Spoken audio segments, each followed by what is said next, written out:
On the major political stories shaping the week, we turn to the analysis tonight of Capehart and Johnson. That's Jonathan Capehart, associate editor for The Washington Post, and Eliana Johnson, editor-in-chief of The Washington Free Beacon. David Brooks is away this evening.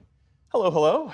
Hi, Jeff. Hi, Jeff. So Kamala Harris has passed the threshold to clinch the Democratic presidential nomination in this virtual vote of party delegates. This is the same day that the campaign says it raised $310 million in July. This is the biggest haul of the 2024 cycle, more than double what Donald Trump's campaign and the RNC raised in the same month.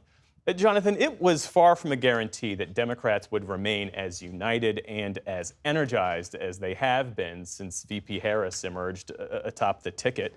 What do you make of this launch of hers and this historic fundraising haul? Well, the launch is pretty spectacular. I remember sitting here and saying, if Joe Biden needs to be the top of the ticket, and if he's not the top of the ticket, and it's not Vice President Harris, Democrats are going to lose. And I said that because there were people talking, there were moves afoot to leapfrog over the sitting vice president for someone else.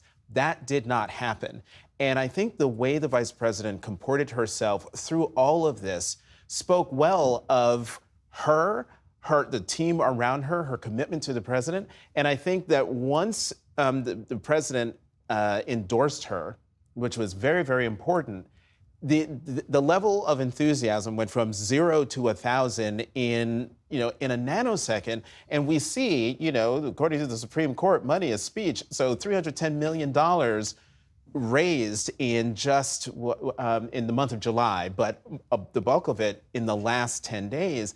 That says something. The Democratic Party is energized, they're thrilled, and her campaign speeches and her events show that it's not just that you got a new candidate, but there's some passion behind her.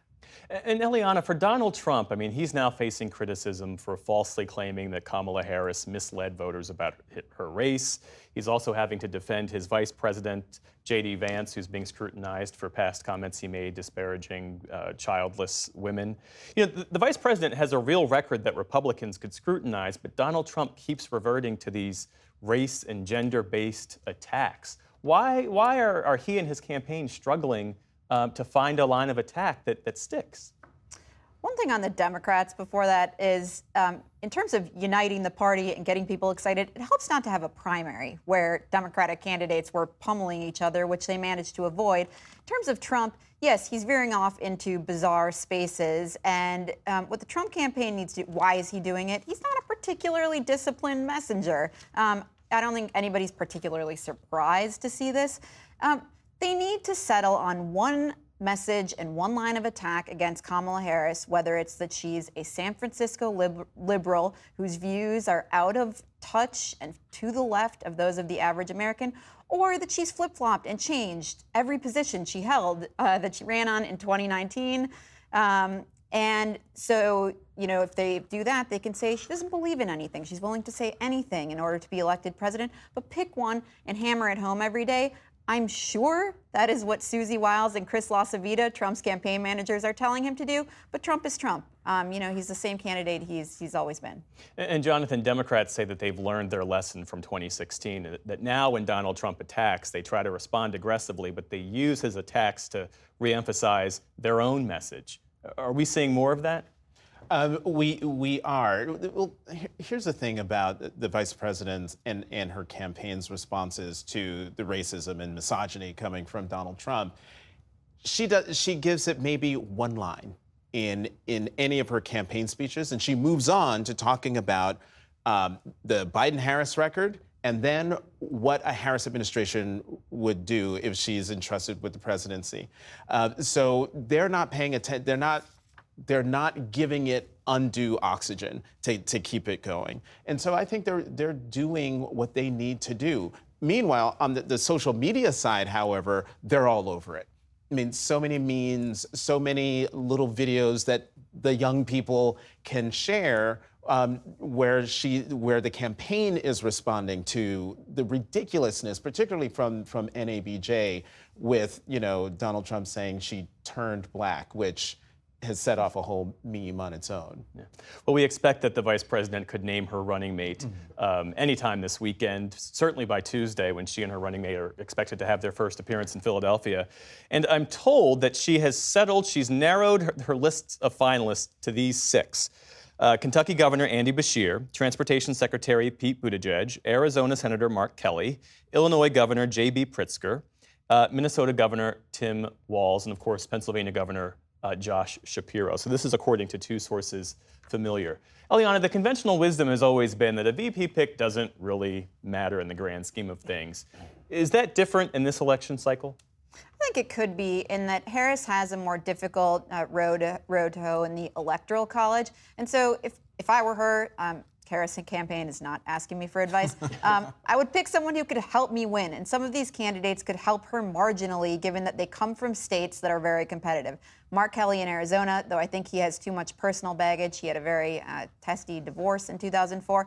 And Josh Shapiro in Pennsylvania. And for that reason, I think those 2 are probably the front runners. My money would probably be on Shapiro, but I have no special insight into this process. Jonathan, do you have special insight into this process? I have no special insight into this process, but I will say, I mean, every 4 years we talk about, well, the vice presidential pick doesn't really matter. But tell that to John McCain. And in 2008, where Sarah Palin looked real great. I was in the hall when she gave the hockey mom speech and thought, ooh, Obama's gonna have some issues here.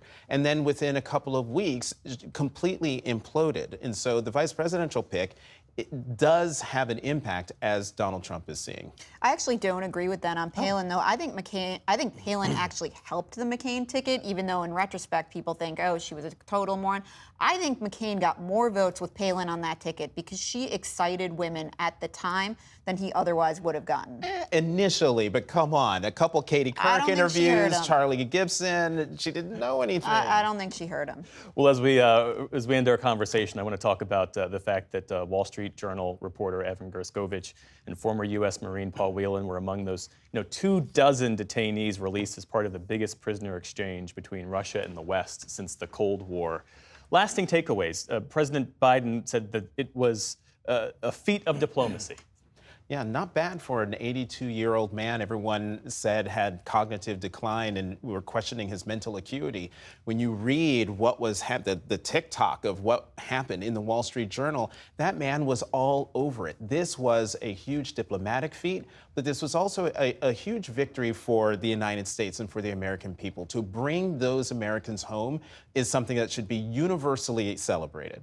And the detail that he was on the phone with his Slovenian counterpart, basically coordinating this deal just an hour before he announced that he wouldn't seek re-election. I mean, how does that strike you? Well, that example is something that, when I've interviewed the president twice, and in both interviews I came away with one really distinct impression. He loves that job. And the fact that he's got all of this stuff going on, but he is on the phone trying to make a deal, that's why he wants to be president. That's why he loves the job. It's about getting something done. Eliana? It's wonderful that they're home. However, we need to stop doing deals where we trade terrorists and assassins for reporters and dissidents. And what dictator wouldn't take more hostages to make that deal? And in order to do that, we need to impose serious consequences on the hostage-taking nations, and that is not something I have seen from the Biden administration. If we continue to do deals like this, we will find more Americans behind bars unjustly detained in despotic nations. Eliana Johnson and Jonathan Capehart, thank you both. Thanks, Jeff. Thank you.